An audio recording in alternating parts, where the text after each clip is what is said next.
ಆದ್ಮೇಲೆ 7 ಕೆಜಿ ಅಕ್ಕಿಗೆ ಎಷ್ಟು ಮಾಡ್ಬಿಟ್ರು, 5 ಕೆಜಿ ಮಾಡಿದ್ರು. ಆ ಬಡವ್ರ ಬಗ್ಗೆ ಎಷ್ಟು ಕಾಲೇಜ್ ಇದೆ ತಾವೆಲ್ಲ ಅರ್ಥ ಮಾಡ್ಕೊಳ್ಬೇಕಾಗ್ತದೆ. 7 ಕೆಜಿ ಇದ್ದಿದ್ದು ಸಿದ್ದರಾಮಯ್ಯ ಕಾಲದಲ್ಲಿ 7 ಕೆಜಿ ಅಂತ ಘೋಷಣೆ ಮಾಡಿದ್ರು. ಈ ಬಿಜೆಪಿ ಸರ್ಕಾರ ಬಂದಾದ್ಮೇಲೆ ಅದಕ್ಕೆ 5 ಕೆಜಿ ಮಾಡಿದ್ರು. ನಮ್ಮ ಸರ್ಕಾರ ಬಂದ್ರೆ 10 ಕೆಜಿ ಕೊಡ್ತೀವಿ ಅಂತ 10 ಕೆಜಿ ಅಕ್ಕಿಯನ್ನ ಕೊಡ್ತಾ ಇದೀವಿ. ಒಂದು ಮನೆಗೆ ಒಂದು 10,000 ತಿಂಗಳಿಗೆ ಸಿಕ್ಕಿ, ಅಕ್ಕಿ 10 ಕೆಜಿ ಸಿಕ್ಕಿ, ಎಲ್ಲ ಬಸ್ಸಲ್ಲಿ ಫ್ರೀ ಅಡ್ಡಾಡಿ, ಆಮೇಲೆ 200 ಯೂನಿಟ್ ಕರೆಂಟ್ ಫ್ರೀ. ಇಷ್ಟೆಲ್ಲ ಒಂದು ಮನೆಗೆ ಹೋಗಿ ಎಷ್ಟು ಅನುಕೂಲ ಆಗ್ತದೆ. ದಯಮಾಡಿ ಇದೆಲ್ಲ ನಾವು ಹೇಳ್ಬಿಟ್ಟು ಕೇಂದ್ರ ಸರ್ಕಾರದ ಬಗ್ಗೆನೂ 2014ರಲ್ಲಿ ದೇಶದ ಜನ ನಂಬಿಕೆ ಇಟ್ಟು ಇಲ್ಲ ಈ ದೇಶಕ್ಕೆಲ್ಲ ಪ್ರಧಾನಮಂತ್ರಿಗಳು ಎಲ್ಲ ಕಡೆ ಭಾಷಣ ಮಾಡೋರು. ये देश का अच्छा होएगा, देश के अच्छे दिन लेके आऊंगा, देश की भलाई करूंगा, मैं काला धन लेके आऊंगा, हर अकाउंट में 15 लाख डालूंगा ಅಂತ ದೇಶದಲ್ಲೆಲ್ಲ ಕಡೆ ಭಾಷಣ ಮಾಡೋರು. 2014ರಲ್ಲಿ ಅವ ದೇಶದ ಜನ ನಂಬಿಟ್ಟು ಅವನ ಪ್ರಧಾನಮಂತ್ರಿ ಮಾಡಿದ್ರು. ದೇಶಕ್ಕೆ ಅಕ್ಷರ ಒಳ್ಳೆ ದಿನ ಬಂತ, ದೇಶ ಒಳ್ಳೆ ದಿನ ಬಂತ, ಒಳ್ಳೆ ದಿನ ಬಂತು. ದೇಶದ ಜನರಿಗೆ ಒಳ್ಳೆ ದಿನ ಬಂದಿಲ್ಲ. ಮನೆ ಪ್ರಧಾನಮಂತ್ರಿಗಳು ರೈಲ್ವೆ ಸ್ಟೇಷನ್ ಅಲ್ಲಿ ಚಾಯ್ ಮಾಡ್ಕೊಂಡಿದ್ದವರು ಇವತ್ತು 25 ಲಕ್ಷ ಸೂಟ್ ಆಗ್ತಾರಲ್ಲ, ಅವ್ರು ಒಳ್ಳೆ ದಿನ ಬಂತು, ದೇಶಕ್ಕೆ ಒಳ್ಳೆ ದಿನ ಬಂದಿಲ್ಲ.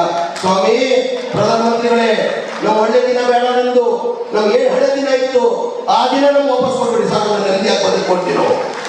ಆ ದಿನ ಹೆಂಗಿತ್ತು? ಇದೇ ಪೆಟ್ರೋಲ್ ಬೆಲೆ ಯಾವಾಗ ಮನಮೋಹನ್ ಸಿಂಗ್ ಇರುವಾಗ 53 ರೂಪಾಯಿ ಪೆಟ್ರೋಲ್ ಇತ್ತು. ಇಂಟರ್ನ್ಯಾಷನಲ್ ಬ್ಯಾರಲ್ ರೇಟ್ ಅವಾಗ $141 ಇದ್ದಿತ್ತು. $141 ಇದ್ದಿದ್ದು. ಏ ರೇಟಿಗೆ ಪೆಟ್ರೋಲ್ ಮಾಡ್ತಾ ಇದ್ರು? ನಾವು 53 ರೂಪಾಯಿ ಪೆಟ್ರೋಲ್ ಮಾಡ್ತಾ ಇದ್ವಿ. ಇವತ್ತು ಅದೇ ಇಂಟರ್ನ್ಯಾಷನಲ್ ಬ್ಯಾರಲ್ ರೇಟ್ ಬಂದು $70 ಆಗಿದೆ. ಕಡಿಮೆ ಕೊಡ್ಬೇಕಾ ಜಾಸ್ತಿ ಕೊಡ್ಬೇಕಾ? ಇವತ್ತು 103 ರೂಪಾಯಿಗೆ ಡೀಸೆಲ್ ಮಾಡ್ತಾರೆ. ಗ್ಯಾಸ್ ಬೆಲೆ ಎಷ್ಟಿದೆ ಈಗ? ಹೋದ್ಸತಿ 2013ರಲ್ಲಿ ಮನಮೋಹನ್ ಸಿಂಗ್ ಕಾಲದಲ್ಲಿ 400 ಇದ್ದಿದ್ದು ಬರೇ 13 ರೂಪಾಯಿ ಜಾಸ್ತಿ ಮಾಡಿದ್ರು. ಇಡೀ ದೇಶದಲ್ಲಿ ಬಿಜೆಪಿ ಪ್ರತಿಭಟನೆ ಮಾಡಿದ್ರು. ಗ್ಯಾಸ್ ರೇಟ್ 13 ರೂಪಾಯಿ ಜಾಸ್ತಿ ಮಾಡಿಬಿಟ್ಟಿದ್ದಾರೆ, ಗ್ಯಾಸ್ ರೇಟ್ ಕಡಿಮೆ ಮಾಡ್ಬೇಕಂತ ಪ್ರತಿಭಟನೆ ಮಾಡಿದ್ರು. ಇವತ್ತು ಗ್ಯಾಸ್ ರೇಟ್ ಎಷ್ಟಿದೆ? ಗ್ಯಾಸ್ ರೇಟ್ ಇವತ್ತು 410 ರೂಪಾಯಿ ಇದ್ದಿದ್ದು 1200 ರೂಪಾಯಿ ಆಗಿದೆ. ಡಾಲರ್ ರೇಟ್ ಏನಿತ್ತು ಆವಾಗ ಇದ್ದಿದ್ದು 53 ರೂಪಾಯಿ 54 ರೂಪಾಯಿ ಡಾಲರ್ ರೇಟ್ ಇತ್ತು.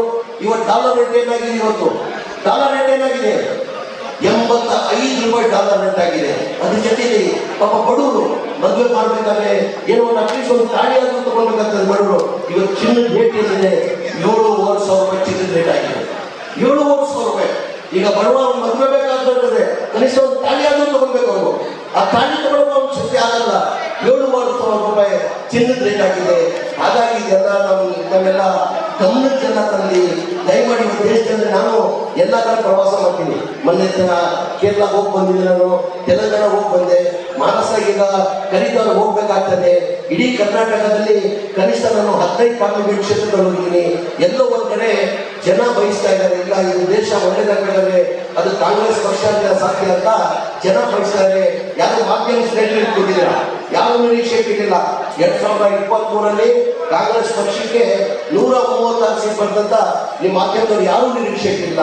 ಇವತ್ತು ಅವತ್ತು ನಾನು ಚುನಾವಣೆ ಪ್ರಚಾರದಲ್ಲಿ ಪ್ರಜಾಧ್ವನಿ ಯಾತ್ರೆ ಅಂತ ಮನೆ ನಾಯಕರಾದಂಥ ಮುಖ್ಯಮಂತ್ರಿಗಳ ಜೊತೆ ನಾನು ಪ್ರಚಾರಕ್ಕೆ ಹೋಗುವಾಗ ಜನಗಳು ಆ ವಾತಾವರಣ ನೋಡಿ ನಮ್ಮ ಮಾಧ್ಯಮ ಸ್ನೇಹಿತರಿಗೆ ಹೇಳಿದೆ ನಾನು, ಸರ್ ಕನಿಷ್ಠ ನಾವು 130 ಮೇಲೆ ಬರ್ತೀವಿ ఎందుకంటే ಜನಗಳು ಇತ್ತು ಕಾಣ್ತಾ ಇತ್ತು ನಮಗೆ ಮುಂದೆ.